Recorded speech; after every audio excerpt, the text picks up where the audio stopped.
Bila saya cakap pasal hak 40% Sabah, ramai yang komen, Barisan Nasional dulu 60 tahun perintah, tak buat pun. Sekarang baru nak bising? Saya faham perasaan tu. Ya, saya akui, dalam sejarah, isu ni memang lama terbiar.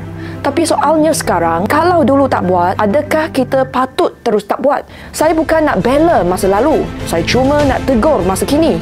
Mahkamah dah putus, kerajaan wajib pulangkan hak Sabah. Kalau masih tangguh, itu bukan semakan, itu penafian. Kesilapan Barisan Nasional dulu ialah membiarkan terlalu lama. Kesilapan kerajaan hari ini ialah tahu kena buat, tapi masih nak kaji semula. Saya tak cakap untuk mana-mana parti. Saya cakap untuk satu prinsip. Undang-undang mesti dihormati. Perjanjian mesti ditepati. Keadilan yang lambat masih lebih baik daripada keadilan yang tak pernah datang. Jangan terburu-buru untuk melabel saya. Saya tim rakyat.